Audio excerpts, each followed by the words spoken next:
welcome Eoin. Thank you. I'm very happy to be here on the cutting edge of technology because it's hard when I think if you're young now, it's hard to understand what the 1970s were like for us. It was really tough. We did not even have a remote control for the television. You had to get out of the sofa and press the button with your own finger. And I remember my cousin calling from Liverpool and saying, "We got this thing. You just pointed at the television and the channel changes, called a remote control." And we thought this was magical. And because we didn't have remote controls in Ireland, we made my little brother lie on the floor with his finger on the button, and then we would just throw things at his head. And whenever, and the deal was if it connected, he had to change. And if it missed, he got a pass. So that, and I tried to explain cassette tapes to a teenager recently at a talk, because cassette tapes were what we had. And trying to explain that to someone who dreams is almost impossible. I was saying to him, okay, so you listen to 6 songs and then you turn over. And he said, well, why would I turn over? I said, you don't turn over, you fool. You turn the tape over, but make sure you have a pencil. He said, what do I need a pencil for? Well, sometimes the machine eats the tape and you got to wind it back in. And at that point, he just said, shut up, Gandalf. You're making this up. So it was a very different time, a dark, dark time. Before we talk about Hi-Fire, I want to go back to the days before you were an author. First of all, did you have a typewriter then, or did you actually have a computer? I didn't have either. I had a pad and paper. So I wrote 6 books just on my spiral notepads. And then I got a computer. And maybe some of you remember these. Do you remember the fancy Apple laptops that had a handle? And they weighed about like 15 kilos. And they were kind of bright blue. And I thought that was unbelievable. But it took a long time before my typing caught up with my brain. So it was easier for me just to write by hand. But now, I type everything now. Interesting. Can you talk a little bit about, you've been an author now for 20 years, but like, how did this get started? Like, what was your break initially? I started, I think, I was very lucky in my family. My dad was a historian and a writer, a doctor of history. And my mom was a drama teacher. And so back in the late 60s, 68, I learned to read in the best possible way. And this was when my mom was learning her lines for the play, I would do all the other lines. So I would sit on my mom's bed and she would do her lines and then I would read back to her. And I think that's possibly the best way to learn how to read in the history of mankind. And I remember going to school on my first day in school and being outraged that nobody else can read. I was like, who are these idiots coming in here at 4 years of age and they can't read? And but of course, everybody caught up by the second week. But if you have young kids or if you're planning to have young kids, well, obviously if you're having kids, they will be young. So if you're planning to have kids, the advantage that they have if they can read going to school is unbelievable. And it's an advantage that they will always have. So I would highly recommend trying something to get them to read. Interesting. And coming back actually from when you first started writing, your big break was Artemis Fowl. Yeah. How long ago was that? That was in 2000. I'd had 6 books published in Ireland, and they were very successful in Ireland, and Denmark, and that was it. So for some reason, people in Denmark really liked me. But then I went to Denmark and no one showed up. So who knows? But then I wrote Artemis Fowl, and my wife, who was my first reader, Jackie, she just said to me, it was like beyond compliments. She said, right, you need to get an agent. And for a writer, I nearly started crying. That's the nicest thing anyone ever said to me. You need an agent now. And so I got an agent, and it happened really quickly. I started getting all these phone calls.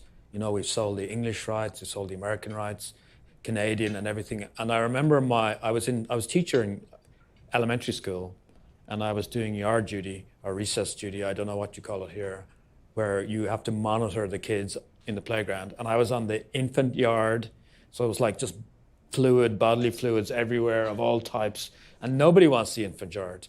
And my principal came out and he said, okay, I'm going to take your yard duty.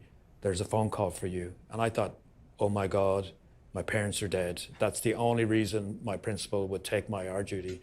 But it wasn't. I went in and there was like Disney was on the phone and they said, we just want you to know we put in a bid for your for the film rights. This is very surreal. You know, you have to remember that when I was writing these books, I was writing them in the baby's bedroom, little box room, and only when the baby was not in there. So he had first call on the room, and then me. And to go from that to getting a phone call from the head of the Disney studio when you're teaching in the infant yard, it's very surreal. But then it took off very quickly, and I gave up teaching, and I haven't really stopped touring since. It's a very fun job. You get to come visit places like this and talk. Yeah, to about. it's fantastic. I mean, I don't enjoy the actual airports. I mean, I think there was a time when airports were very glamorous, and like people just walk around smoking. It was great, but now it's not like that. I'm kidding about smoking. Actually, I don't like smoking, but they were nicer places. But now I spend half my time in airports, and you get a bit tired of that. But this is fantastic. It's worth it for this. Yeah. When did you find out that Artemis Fowl was going to become a movie? Quite quickly, they actually bought the movie rights before the book came out from the first draft, which was amazing to me. And in my naivete, in 2000, I thought, well, the movie's going to be out in 2001. And then, you know, I'm going to go live in the Chateau Marmont. It's all going to be great to just be me and, you know, Jim Sheridan and Bono will be fantastic. But obviously, it's still not out. But it's coming out in May. But it's been I had totally dismissed that. I thought, that's never going to happen. It's been 20 years. Let's forget about that. And as soon as I stopped worrying about it, it seemed to happen very quickly. So yeah, it's quite exciting, and it's a good team. So we'll see. And you're actually featured in the movie? I don't know if they're going to use that because it was a bad day for them. All I had to do was walk across a field. And Kenneth Branagh said to me, he said, "Oh, and there's nothing difficult, just walk across the field. And all I would say to you is don't look at the camera." And I was staring into the black soul of that camera the whole time. And every time I moved my head, there was another camera. So eventually they said, listen, we're just going to scan you just in case. That we probably won't use your avatar, but we might just. So I feel like it's not going to be me. It's going to be like a 20 years younger version of me up there. But we'll see. It was fun. Okay. Have you had a chance to see a preview of the movie or the movie at all? I think I'm seeing it next week. I just got an email from Disney, so I think they're setting up something when I get home with the star, a guy called Ferdia who plays Artemis. So I think we're going to see it next week, which will be interesting. Are you excited? This is like the first time where they're going to take your written word and actually convert it to an actual set where you actually get to see kind of their visualization of the same. It's exciting and it's a bit nerve-wracking, but I don't feel very connected to it because it's such a big thing, and the creative process for me is very small and personal, and this is very big and public. So there's a huge disconnect between me and that. But it's lovely to be a guest and turn up and everybody is nice to you and then go home. But I don't know if I could work. It just takes so much organization. You have to be a very special kind of person to be on top of all that. But yeah, I am worried. One of the things that happened was they cast Judi Dench and they like gender flipped the part and made it quite a bit older. So I wasn't worried about the gender flipping, but that particular part has a lot of fighting and running and stuff. And I thought, I don't know if that's going to work, but they sent me a video of Judi Dench, and she's in Irish accent, and she said to somebody, "Top of the morning," and it was the most aggressive use of that phrase that I ever heard. And I thought, this is amazing. She's fantastic. So I've never been scared by a fairy, by anyone saying top of the morning to me before. So that was good. That's awesome.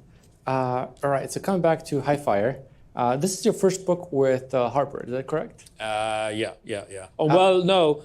Yeah, it is my first adult book with HarperCollins, yeah. Now, I'd love to know kind of how you come up with the premise. And when you told them the premise of it, I don't know, if I was in the room, yeah, it's got a very unique premise and the unique sense of style. Can you talk a little bit about how that came around? I had been writing about leprechauns for 20 years, and I thought it's time to grow up and write something more mature like dragons. So I had this idea. I wanted to write a dragon book, but what I do with all my books is I'm very much a genre fiction guy. And so I go into that genre and I try and say, well, what can I do that's different? Because the reason I'm in that genre is because I love it, but also because it's already been amazingly done. So if I'm going to do a dragon book, there's no point doing Smaug or, Game of Thrones dragon, because that's been done amazingly well. I'm not going to do it better, so I might as well do something very different. So my idea, what I try and do is stress test the idea, and the idea is that there's a dragon alive. And I ask myself, well, if that is true, if you take that as true, how is that possible? And as far as I could see, there were two ways. The first way would be if the dragon lived somewhere incredibly remote, maybe in the rainforest of South America, where he could just hide forever. Great. But if then you give your dragon a personality where he likes Netflix, he likes martinis, he likes some conversation in the evening, he can't go there. He has to go somewhere that has a little bit of civilization, but not too much. And what happens if he's seen? Well, if he's seen, he's done for, unless there is an existing legend there that he can piggyback on that legend. So I was initially going to set it in Loch Ness, so he could, if anyone saw him, they would just think, oh, it's Nessie.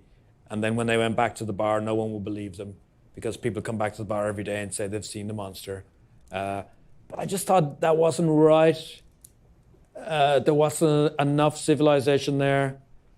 And then I found one of your fine legends, which is the Honey Island monster. Is there anyone from Louisiana here by any chance? No? One guy, have you heard that legend? No? Shame on you, sir. Go on for your own mythology. Well, you're not going to believe this, mostly because it's not true, but there are certain bits of this that are true, and then it goes into the area of legendary, and I think you'll see exactly where that happens. One, in the 1940s, I think it was, a circus train jumped the bridge and crashed into the Pearl River. That's true. A gorilla escaped from the circus train. That's true. Now, what probably happened to that gorilla was the alligators ate the gorilla. That's probably what happened. But the legend says that the alligator lady was about to eat the gorilla, but then they looked into each other's eyes and they fell in love, and they got married in a swamp wedding, and they had a little gorilla gator. And that's probably not true. And that's when that gorilla gator grew up, he became the Honey Island monster, and he roams the swamp and the bayou, like I suppose like a tropical Bigfoot. And I thought, this is perfect, because my dragon would look a bit like that. And if anyone saw Vern, they would just say, oh, it's the Honey Island monster, and he would get a pass. So he hangs out in the bayou. He watches a lot of Netflix. He has a little shack, which he set up with a dish.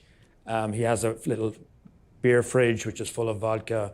And he has a guy who kind of is his familiar. And it's okay. Like, he's not happy because he has no life companion, but he's gotten used to it, and he passes the days until one day this 15-year-old Cajun boy runs into them. And initially Vern is going to kill Squib, but then he finds out actually this kid could be useful. And in the time-honored tradition of buddy movies, they become inseparable, a 3,000-year-old dragon and a 15-year-old boy. So yeah, I think I'd be very surprised if I don't get the Pulitzer Prize. That's all I'm saying. When I first started reading the book, I loved it, mainly because as someone that practices meditation occasionally and tries to eat low carb and enjoys Netflix as well, has to give up beer for vodka. You don't. It's like the unexpected. You don't expect a dragon to be talking about the ketogenic diet. It's just not. You have never heard that before, and that's what I want you to be surprised by that kind of thing. And the master of that was Terry Pratchett. Has anyone read Terry Pratchett? The Discworld books, loads of people, and he was fantastic at that. He would, like, the Grim Reaper was one of his characters. Who looked very traditionally like the Grim Reaper, a skeleton in a long monk-like robe with a hood up. But he was always saying things like, "Oh, I'd love a curry right now," and that you don't expect the Grim Reaper to say that, and that in itself is funny. And I wanted Vern to be like that. You're not expecting him to say the things he does or to like the things he does, or why is he wearing a Flashdance t-shirt? That's another thing, and it's just he's very humanized for a dragon. Got it. What's it been like to actually write for adults? Yeah. Other than just having to put a few naughty words here and there. Yeah. I thought it was going to be great. I had written kids' books for 20 years, so no swearing, not really much violence. So in my mind, this book was going to be one long expletive and just with so much violence packed into it. I was going to have a great fun. And then my mother visited. And now my mother is great, and she's quite a libertarian, and she had a poetry in a women's group, but it doesn't matter. She's still my mom, so I don't want her to think less of me. So she came into the house and she said, what are you working on? I said, well, I'm doing an adult book about a dragon. And she said, wow, that sounds fantastic. Me and my women's group will definitely pick that for our book of the month. And the whole thing changed, and I had to go back through it and take out a lot of the swearing. So that's the literary reason that there's not so much swearing in it. But there is quite a bit. But the problem is, this is the first time I've done an event where no kids are here. Usually, because of the Artemis Fowl books, it's half kids. And so when it comes to the reading, I have to substitute another word for all the swearing, and the word that's been picked is sparkles. So you're a total sparkle head. I will sparkle you up. It's been great. It's actually funnier than swearing. So that's worked really well. But no, I really enjoyed it. I think though people have this conception that if you're writing for kids and then you change it up for adults, that your brain has to work harder. But the truth is, if you know any 12-year-olds, or some of you are young enough to actually remember being 12 quite vividly, those people are so smart. Like, they are so sharp. Like, they are definitely sharper than some of my age. And they just don't have a license to do things. But they get very frustrated when someone comes into the classroom and starts doing a sing-song voice and speaking down to them.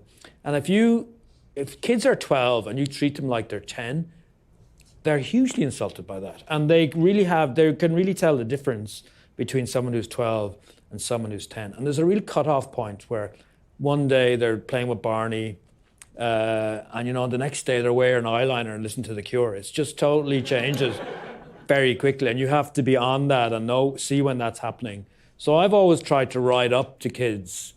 So really, to do an adult book, it's not that different. And as you can hear from the plot of that, it could very easily be a kid's book if you just took out even a little bit more swearing and there wasn't so much gruesome violence and drugs. But other than that, it's different. So you've written dozens of books over 20 years. How have you stayed productive? Did you not take 1 year off saying, you know what, I got writer's block here, just cannot do it? Well, as we were saying earlier, I get writer's block for every book. About 2/3 of the way in, I just have this huge self-doubt chasm open up underneath me, and I feel, well, this is a dragon. There's a dragon living in Louisiana. When did this sound like, actually saying it now, it doesn't sound like a great idea, but when did this sound like a good idea? And that just grabs hold of me for about a month. And I don't really try, I used to try and get around it, but now I just accept it. This is, okay, I'm gonna have this doubt for a month. So what will I do for that month? I'm gonna work on another project. And eventually it just clears itself because your subconscious is working out the answer. And when it's ready, it will just pop it up there and you will keep going. And also, I've always tried to switch it up between books. So if I do an Artemis Fowl book, then the next I might do a play after that, or I might do a picture book, or I might do a graphic novel. So every project is a different project. I never do two the same in a row, which my editor, I suppose, career-wise, that's not the best move, but just for me personally, to keep me interested, I have to mix it up all the time. Okay. I want to ask about the mechanics of joking, Yeah. of the jokes you put in. I can see how someone can sit down and come up with story after story, but making jokes, to me it seems like it's a black magic. Yeah. How do you actually sit down and, like, book after book, get the right amount of humor? And it's a very unique type of humor that you put it's in. very dark humor, I think, and you have to find that line between darkly funny but then stupid. If it goes over that line, people don't care about the story anymore. So you have to find that level. And very often I do go over the line and my editor says, no, we have to pull back a little bit here. This is not the time for this. You're actually ruining your own narrative by putting in 5 or 6 jokes. But I do like to do stuff, if you're in an office on your own, and a lot of you guys will understand this because you probably are in an office on your own, your mind just goes off in strange places. And when I was writing the Artemis Fowl books, I had this fantasy scenario in my head where parents had had a long day at work and they come home and they're really tired and they just want to sit down, and watch the football or watch the news or whatever it is they want to watch. And then suddenly it's bedtime for the kids and it's their turn to tell the story. And they don't want to tell the story because they're tired, but they do. And so they grudgingly go up to the room and they read a chapter of an Artemis Fowl book. And so I want to punish them for being grudging about that. So I put in a joke for parents. And this takes a lot of thought. This is what I want to do. I want to put in a joke for the parents that will make the parents laugh, but it's totally unsuitable for the children. And when the parents laugh, the child goes, "What's funny about that, Dad?" And then they have to explain that joke 4 years before developmentally appropriate for the child. Now, that is a very complicated thought to have. But when I do it, I think, well, this is never going to happen. But it keeps me laughing. But this particular one, which is one of my favorites, did work. And I've had several mums and dads come up to me and grudgingly congratulate me. And one guy had the perfect response to the joke. And the joke was this. There's a chapter about a dwarf in The Last Guardian, and the dwarf's name is Colin. So nothing strange or weird about that. The dad is reading the story. Colin did this, Colin did that. Colin burrowed down a deep, dark, smelly hole, as dwarves do. Great. But what Dad does not know is that Colin's second name is Oscopy. Okay, so thank you, someone's ahead of me. So he's reading the story, he turns the page, and he says, and then out of the deep, dark, smelly tunnel came colonoscopy. And he starts to laugh, and the child goes, Dad, what's funny about colonoscopy? And then the dad has to tell him. So this dad came up to me and went, oh yeah, colonoscopy, thanks very much. And I said, what happened? He said, well, my son says to me, yeah, Daddy, what's so funny about colonoscopy? He's only 7 years old. And I said, well, what did you say? And he said this, which I think was the best line. The son says, what's funny about colonoscopy? And the dad says, son, there's nothing funny about colonoscopy. And I said, well done, Dad. That was the best comeback ever. So that's the kind of weird stuff that keeps me entertained in my own office. What you have to remember is that all you guys, I am sure, have heard from your parents and your bosses at some point in your lives, okay, you're an adult now. It's time to grow up. It's time to focus. It's time to, do adult things. I am told, don't grow up, think about leprechauns, think about fairies, keep yourself in that childish mind space. And it's fantastic. I can kind of stay in touch with that part of me that will come up with all these fart jokes. And I get paid for that. So yeah, it's a really privileged position to be in. Do you test your jokes on your family, on your wife? No, God, no. My kids do not think I'm funny at all. My wife is great. She told me years ago, and because we're together since we were 17, and she said to me, I suppose when I started writing my first book, I was about 21, And she said, "You are never to put me in one of your books. I'm warning you now. I'm a private person. Don't put me in the books." So she's the only one who's not in the books. But then when I wrote the first Artemis Fowl book, the scenario was this. Artemis Fowl's dad goes missing, and his mother is so in love that she has a nervous breakdown. And I wasn't sure if that would hold up. So I said to Jackie, I said, "Sweetie, I want to ask you, I'm not going to put you in the books, but I just want to ask you, a question about a scenario." And she said, "Go on." And I said, "Okay, there's a married couple, and wait, let me personalize it. If I was to go missing, would you have a nervous breakdown?" And Jackie said to me, "Would you be taking the car?" And so I think that means no, but I'm not sure. Writing for 20 years, I want to know if the internet has changed kind of the way you write. Yeah. Because now you've got Twitter and you can go in and interact with your fans. I try not to interact when I'm working on something. Like people on Twitter I have Instagram, which is linked to Twitter, but I don't use Twitter or Facebook because they've turned a bit nasty. But Instagram so far is nice. Although kids, when you have kids coming on, they will tell you straight to your face, what they think about you. And that can be really nice, or it can be like terrible. This kid came over to visit my son recently. And look, I'd never met this kid before. He just strutted into the house, looked around it, very judgy. And then he looked at me and he said, "Oh, the man who wrote the Artemis Fowl books." And I said, "Yes." And he said, "Well, the first 3 were good, but after that, boom." Like, no problem. And so you just learn to take that from kids. They're very, very, very honest. And again, that can be nice, but it can also be terrible. Internet is great for research. I haven't been to Louisiana, so I had to do a lot of research online. And luckily, there are several tours that the Louisiana guy should go. He's gone. He's not there. You should go on one of these tours if you are even from Louisiana, sir. And they go up the river looking for the Honey Island monster, and they record the whole thing. So you've got hundreds of hours of these guys, and they're so helpful because they point out the plants, the fish. They just tell you everything you need to know, and in the right vernacular. So most of the dialogue is cribbed from these videos, and then I put it together like a jigsaw. Where does your inspiration come from a lot of these? Do you take your friends, do you take some of the students, do you take people that you know and put them in there? I do. I take everybody I know has been actually recycled several times. The Fowl twins are my own sons. Artemis Fowl is my brother Donal. And that was just from a photo. I saw a photo of Donal making this Holy Communion.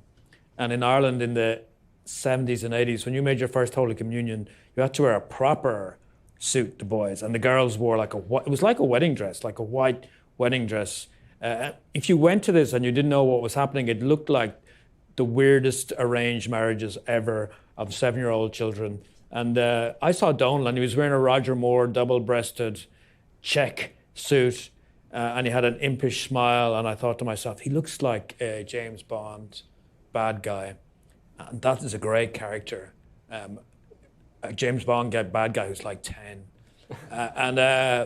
So I put that away, and I kept it for many years until I came up with the Fairy Gold story, and so I put the 2 ideas together. And then all the other fairies are all my family and friends. As I said, the twins are Finn and Sean, my kids, who are very, very different. And then Vern, I'm not sure who Vern is.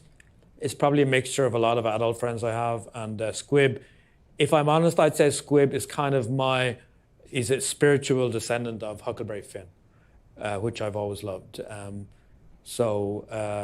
Because I feel he's like Huck. He's out on the river in his raft or in his boat trying to make a few bucks. And that's what Huckleberry Finn used to do. So yeah, he would be and my son is called Finn after Huckleberry Finn.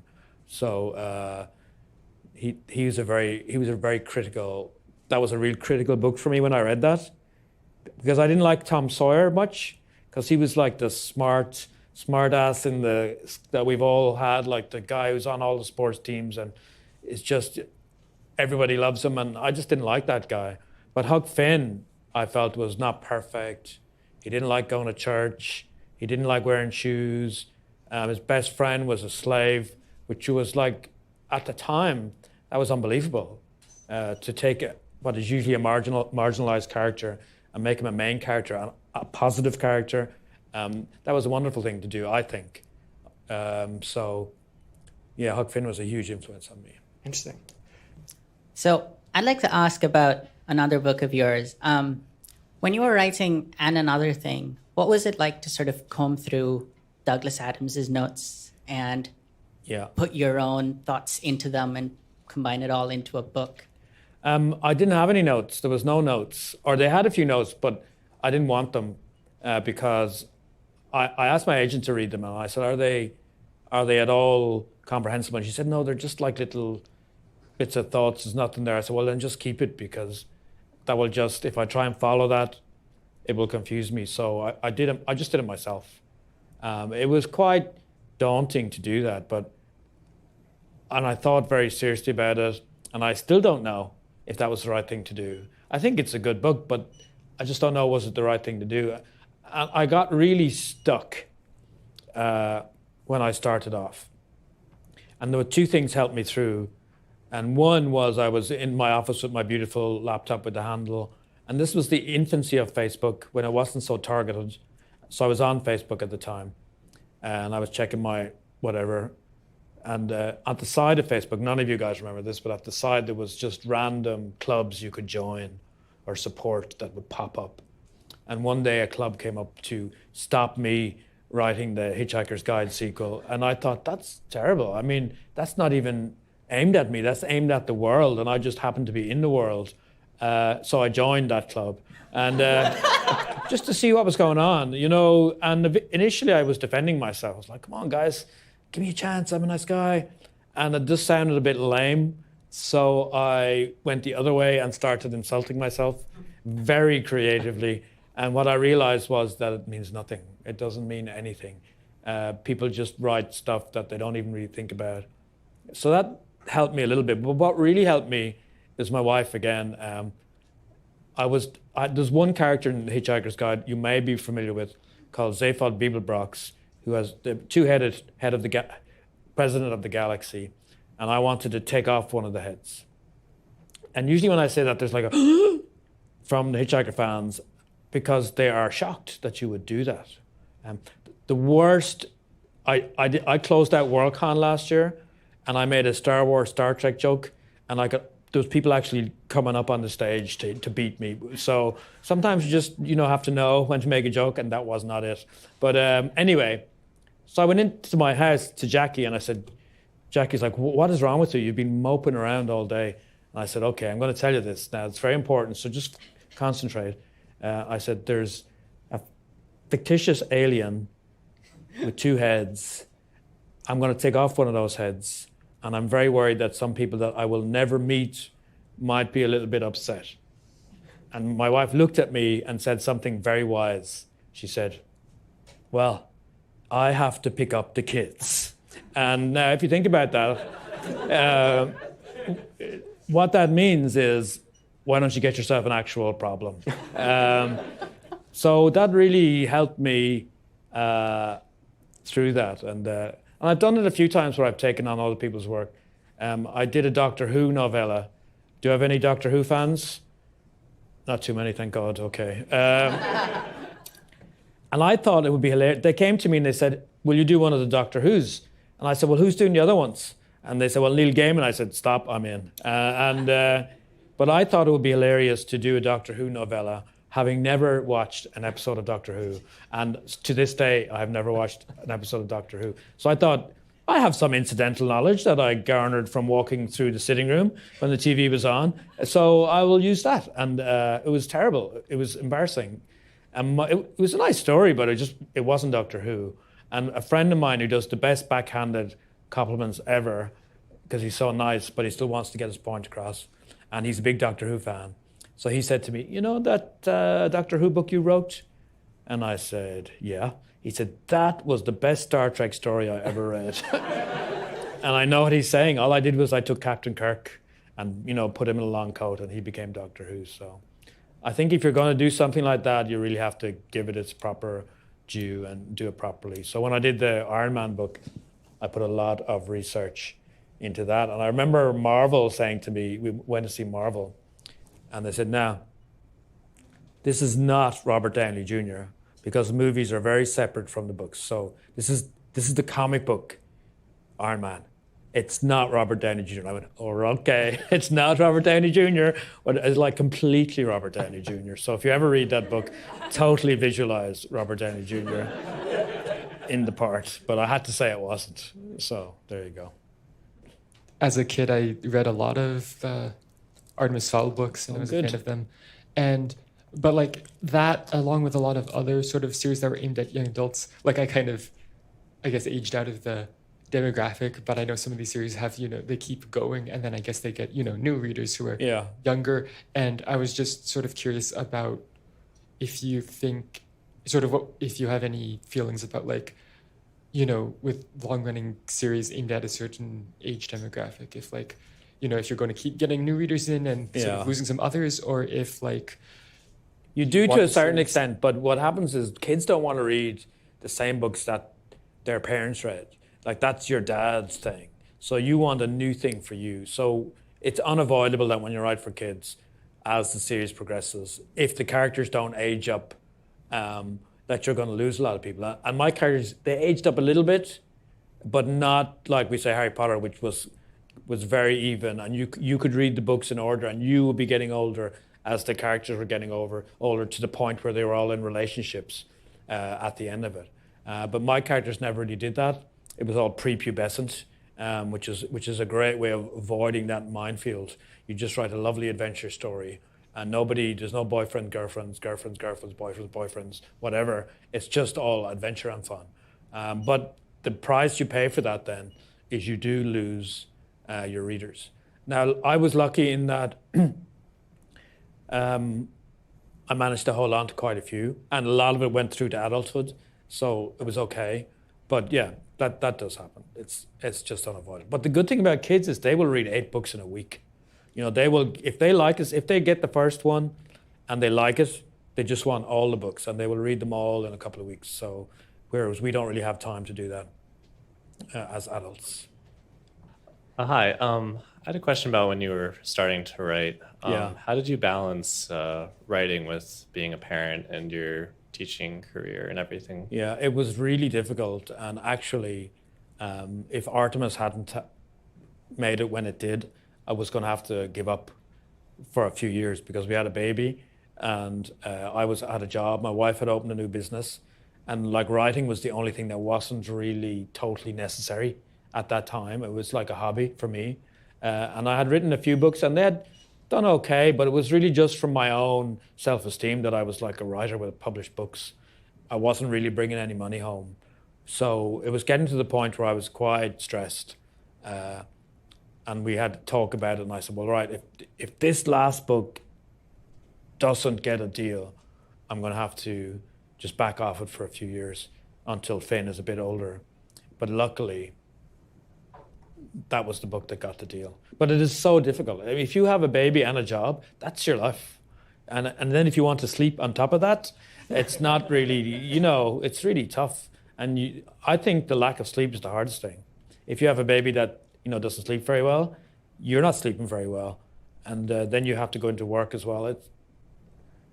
It's really hard. I think that, I don't know if I would do it now. Knowing I wouldn't be able to do it now, I wouldn't have the energy. So yeah, are you in that situation? Not exactly. I try and write on the side, but not very seriously. Yeah. It's hard to have the motivation, I think, after working. Yeah, especially in this hellhole. No, I'm kidding. No, but yeah, it is. But, a couple of years, you'll get your life back a little bit. And well, I say a couple, 25. Get down to writing then. All right, thank you. All right, since we are here at Google, technology company, I have a tech question. So you mentioned you used pen and paper Yeah, initially. Then you started using Mac yeah. or whatever computers. And today there are a lot of voice recognition technologies and so on. Have you ever tried something like that, just to dictate? The voice recognition, I have tried it. I don't feel comfortable doing it. I think I will have to probably move more into that as I get older because I just can't look at a screen for 8 hours a day anymore without getting a headache. So I'm going to wait till it gets a bit better probably. But it's pretty good now, I think, isn't it? It's just I feel very self-conscious to it. You have proper people here, so you can tell us what's wrong with it. And Well, it's not attuned to the Wexford accent is the problem, I think. My accent is the worst accent since Tom Cruise in Far and Away, but I did a talk once with Roddy Doyle, Booker Prize winner, and Colin Farrell, Sexy Man. And the three of us were on stage, and I was last to speak. I was closing it out. It was for Amnesty in New York. It was an Irish thing, and so I spoke last, and the lady put up her hand, and she said, "Well, I thought that Roddy's accent and Colin's accent were excellent, but your Irish accent is not very good." So obviously she thought we were acting. I think I tend to, if you listen to me speak, it's all but, so, but, and. So you would have to train yourself not to do that. So I will do it, but it'll probably take time. thank you. You're welcome. So I could just ask for any technological advance I want. Yeah, that's amazing. Thank you so much for coming to Google. My question is actually very related to Vlad. I was wondering about the writing style that you have with pen and paper or computer versus some voice recognition, because I think there'll be very different approaches. In one of them, you might type and you're like enjoying every single scene, how it's created and how the story flows. You may have something where you're jumping from one thing to another one, and you're thinking, oh, this, and then it's going to be followed by that, and you jump fast, and then you fill in the blanks, versus kind of like just spitting out a whole bunch of ideas in voice recognition and then going back and brushing up and retouching. So how do you approach things? Okay, you have to remember that I usually speak to kids, and they ask me questions like, do you like snowmen? So this is very different. I do like snowmen, and but having listened to you guys today, I like the idea of just having two different types of work going on. So you're typing, and then you have an idea for a future project. So you just hit your voice recognition thing, and you just do a little file, have that going, but you stay focused on your main idea. So yeah, I might give that a try. Live right now. Thank you, Jet, for doing that.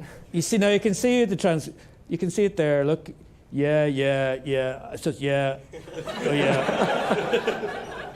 whatever. Will that just say exactly? Is someone typing that, or is that a program? It's a program. Can you swear? Is there swearing?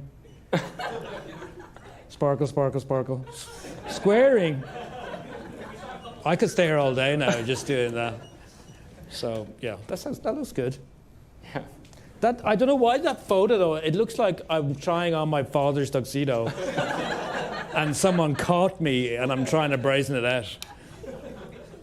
I know you mentioned earlier about how in the writing process for your books, you took long breaks when you felt like you had spent too much time on it, or you needed to back off from the idea for a while. Yeah. So this is a 2-for-1. How long ago would you say you started the writing process for Highfire specifically? Yeah. And then 2, how do you juggle / hold on to those ideas over such like broad periods of time? Because I mean, I'm a forgetful person in general, so every time I forget about an idea for 5 minutes, it's out the window. It's gone. Yeah, that's very true. Highfire would have started about 2.5 years ago, and the way I work is in the morning I do my A project, which is my novel, that I'm actually in the middle of, and then in the afternoon I would do my B project, which is my notes for my upcoming novel. So while I was doing the Fell Twins, I was doing this in the afternoons. So by the time I got to that, it was a very smooth transition. I don't like taking a couple of weeks off. But the way I've changed my writing in the last few years is that I used to think of a scene and be very excited by that scene. And then I would make a few notes on that and then leave it until I got to that point in the book.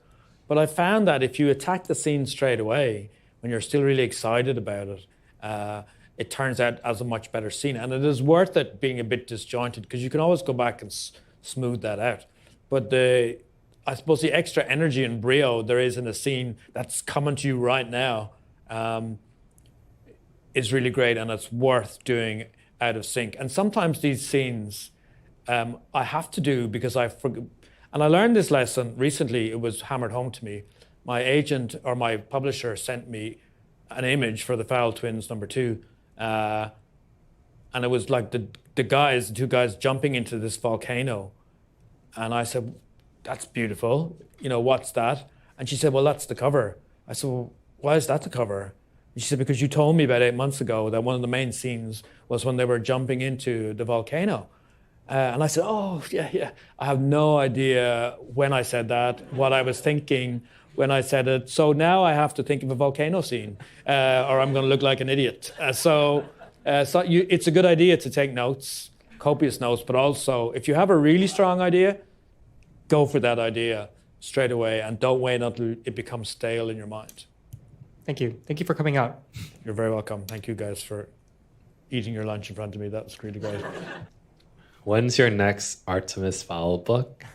Well, there's no more Artemis Fowl, but there's the Fowl Twins, which is kind of his well, now they're the same age. So it is Artemis Fowl, really, but just I gave him Is that out already? Is a guy from Google asking me, is something available now? I cannot believe that. You should there it is. I have it. It's in my head. I beamed it directly into my head. I use our product too much already. Yeah. You're taking a break. No, it is. The first one is out and it's cleverly called The Fowl Twins. And the second one is coming next October. And there was an amazing scene in that featuring the boys jumping into a volcano. So that's something to watch out for. Okay, looking forward to it. Thank you. Thank you very much. Yeah, thank you. Thank you for joining. It's great to have you. Thank you.